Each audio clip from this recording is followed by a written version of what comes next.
episode of Fantasy Baseball Picks and Bets on the Mayo Media Network. My name is Garion Thorne, and we are breaking down everything you need to know for Tuesday, May 25th in the 13-game featured slate taking place past 7 p.m. on DraftKings. As always, this video is brought to you by Prize Picks, and that's exactly where we are going to start. I want to remind you guys that if you head on over to Prize Picks right now and use the promo code MMNMLB, you will have your first deposit matched up to $100. So make sure you go and do that and then ponder these plays. These are the leans that I have for Tuesday's slate. We begin with Jose Ramirez, someone we haven't really talked about a lot in these videos to this point in the season. However, he is obviously someone who warrants discussion.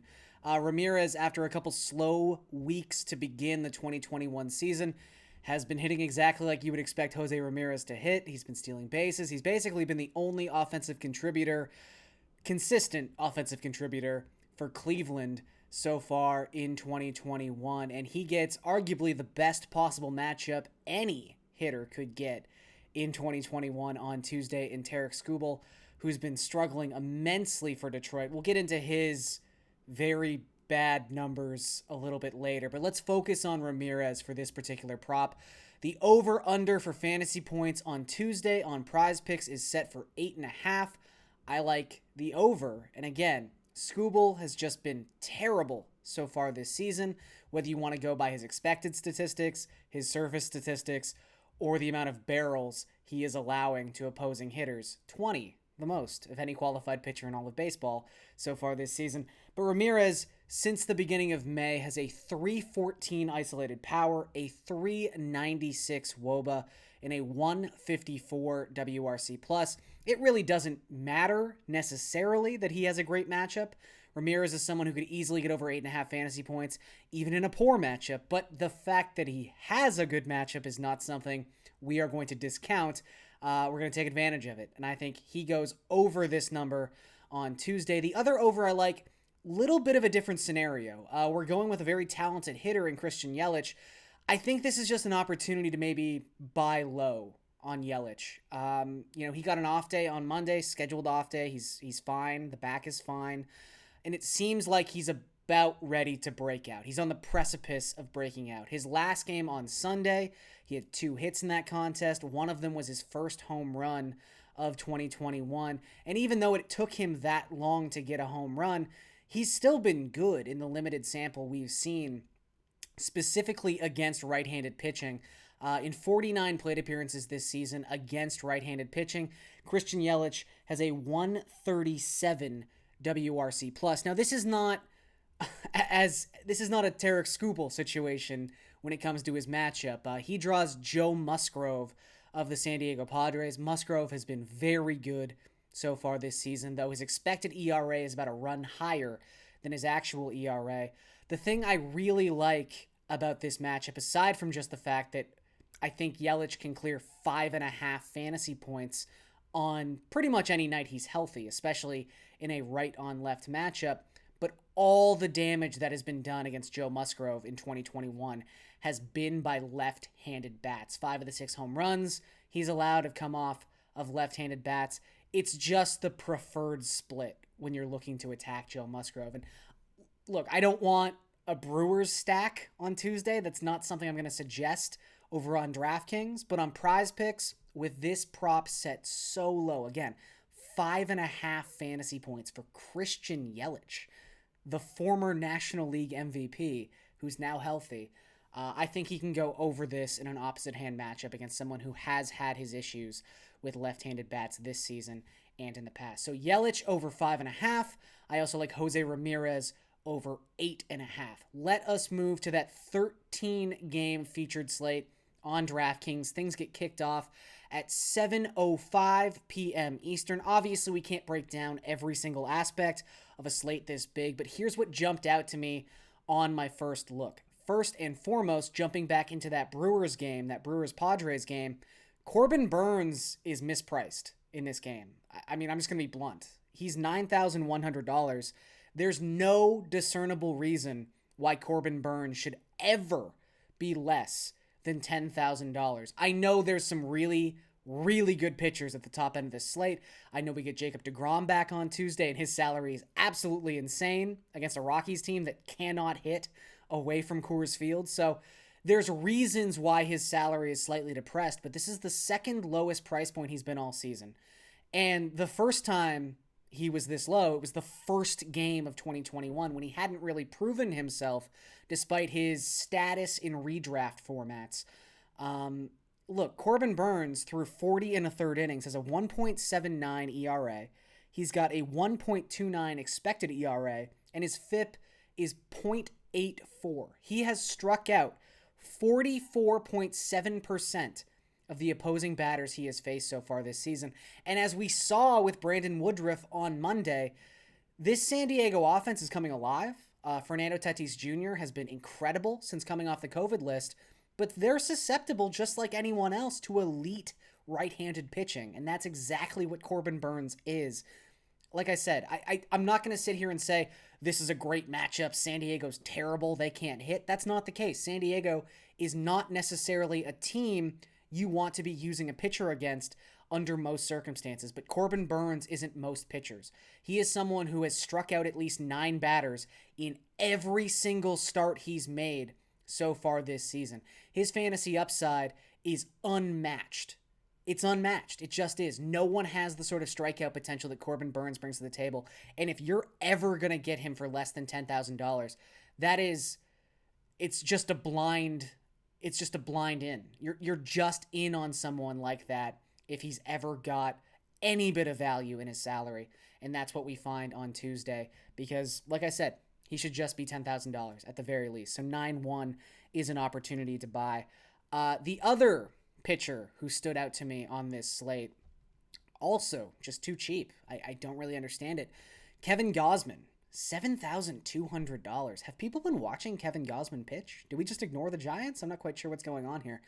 Kevin Gausman has been among the best pitchers in baseball so far this season. Really, aside from one bad start where he gave up 5 earned runs, he has been near perfect in 2021. His last 6 starts, 0.90 ERA. It's a span where he has not given up more than 1 earned run in any of those 6 outings.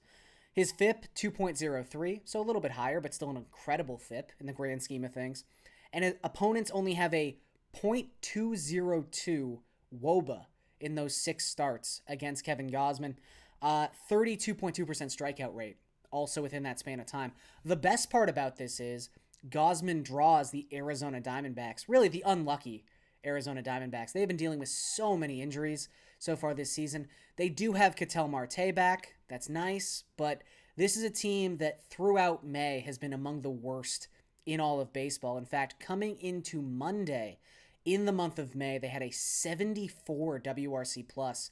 That was the 3rd worst mark in all of baseball, the 2nd worst mark in the entire National League, the only team worse being the Pittsburgh Pirates, exactly who you would expect to be at the bottom of the barrel when it came to WRC plus in the 2021 season. So great matchup for Gausman, incredible run of success that he's had in recent starts. And it's not like it's just, he's a run suppression guy. He's keeping them off the board. 32.2% strikeout rate. That is an elite strikeout rate. So he checks every box. And again, he should probably be $9,100 if Burnes is going to be over $10,000. So I just don't really know where the pricing is. Sometimes we do see this on slates this large. Guys just kind of fall through the cracks. But Gausman is on an incredible 6-start run, and I don't think the Diamondbacks are going to be the team that brings that to an end. Okay, let's talk about some stacks on this 13-game slate. And we already talked about Skubal. I talk a lot about Skubal in these videos. I think anytime we get him on a slate, it's an opportune time to stack against him. Now, Cleveland is not a good offensive team, and they've struggled immensely with left-handed pitching so far in 2021. So there's not a ton of obvious names, aside from Jose Ramirez, that you're really drawn to on this roster, especially considering Franmil Reyes is on the IL. That is, without question, their second best bat. So it's not a great situation. I don't think this is a spot where I'm looking to stack 4 or 5 Cleveland bats. I think I'm condensing it to these 3 names. So you have Jose Ramirez, who's incredibly expensive, as he should be, And then you've got some value opportunities. Ahmed Rosario has actually had a sneaky good season against left-handed pitching in 2021. In 62 plate appearances, he has a 140 WRC plus within the split. And the last time Cleveland faced a left-handed pitcher, Rosario hit second. If that happens again on Tuesday, he is an immense value at 3,800, especially considering shortstop is not generally a position where you have a lot of value, obvious value on a slate. So I like Rosario a lot. Jordan Luplow is another name to look at. I think anyone who's played DFS the last couple seasons understands what Luplow is. He is someone who throughout his career has crushed left-handed pitching. He is a platoon bat through and through. For his career, a 308 isolated power against southpaws.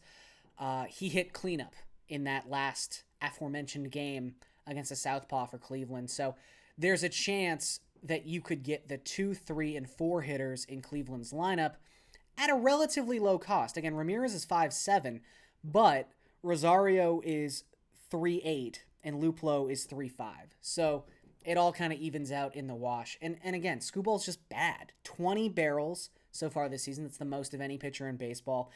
11.6% of his plate appearances have ended in an opponent barrel.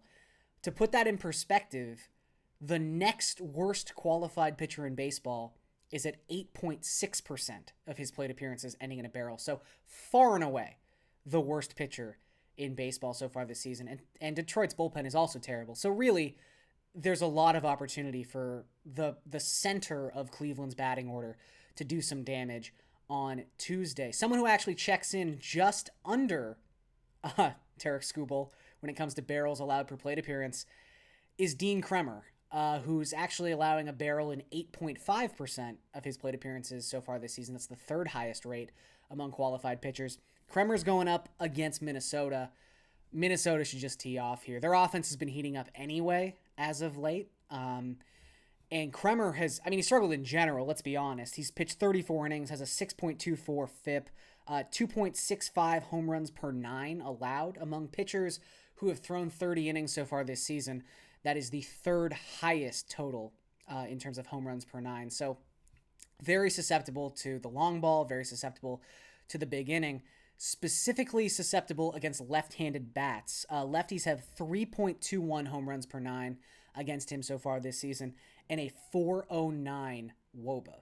So you want to get as many left-handed bats into a lineup as you can against Baltimore on Tuesday. And because of injuries, and just because of how many left-handed bats they have in the system, there are tons of guys in possible value situations. And also with injuries right now to Jorge Polanco and to Nelson Cruz, it's unclear whether or not those guys are going to be available to be in the lineup on Tuesday. A lot of these cheap left-handed bats on the Twins are hitting in premium lineup positions. So if you want to get Alex Kirilloff in there at $4,000, Max Kepler, I know he's also day-to-day, but he's just $3,900. Nick Gordon just got called up from the minors. He's $3,400. Luis Arias, I think, is one of my favorite plays. He's not going to be someone who hits a home run off of Kremer. That's just not what his game is.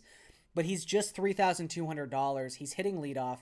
He's someone who, for his career, is hitting like 340 against right-handed pitching. And he might get 5 plate appearances in this game. And much like Detroit, Baltimore's bullpen is terrible. So it's going to be a full game opportunity to get fantasy points. So those are 2 stacks where you're really not paying that much of a premium. Even Josh Donaldson is only $4,100. I know he's not left-handed, but he's probably the Twins' best remaining healthy hitter. And he's just $4,100 in this great matchup. So both are pretty cost-effective stacks, which is nice if you do want to use Corbin Burns at $9,100, or if you do want to pay up and use the Jacob deGroms of the world, which, you're probably going to want a little bit of exposure to Jacob deGrom on this slate. Okay, let's round things out with some bets, and we're going to stick with Cleveland. I just think, even though they're on the road, the money line is a little shallow here. They're just minus 139 on the money line. Cleveland's just a better team than the Tigers. I understand that coming into Monday, the Tigers had won 6 of their last 10 games. Maybe that's the reason this line is a little shallow, but it's Aaron Savale against Tarek Skubal. Savale has a 3.68 expected ERA for the season. Skubal has a 6.47 expected ERA, so almost double. He's just a much better pitcher. And when it comes to bullpens, Detroit has the highest bullpen ERA in the American League. Cleveland has the lowest. So I just think the pitching is an overwhelming positive in this matchup for Cleveland, and I do think they win this game on Tuesday. So minus 139 seems like a pretty low price point to jump in on that money line. One more money line I like. This one's it's a tough game. It's more of a lean than I'm positive that the Cardinals are going to beat the White Sox on Tuesday. But I'll say this. St. Louis on the money line is plus 123, despite the fact that coming into Monday, the White Sox had dropped 4 of their last 5 games. They're not exactly playing the best baseball we've ever seen. And, you know, they're an injured team. They're still missing some of their major bats in that lineup. This is a great pitching matchup. It's Jack Flaherty against Lucas Giolito. So one ace could show up, one ace might not show up, and that's going to really determine the outcome of this game. However, the Cardinals are, again, plus money, plus 123 to win this game. They are 9-0 so far this season in games started by Jack Flaherty. Maybe that's a simple way to look at this, but they've yet to lose when Jack Flaherty starts a game, and you can bet them at plus money. So I'm going to take the bait. If they were favored here, maybe I lean Chicago. But the fact that they're the underdog, the fact they haven't lost with Flaherty starting a game, I'm going to jump in. So I'll take the Cardinals plus 123 on the money line and Cleveland minus 139 on the money line. And that's all on the DraftKings Sportsbook, and that's going to do it for this episode of Fantasy Baseball Picks and Bets presented by Prize Picks. Make sure to check out all the videos, all the great content here on the Mayo Media Network, and I will see you guys next time.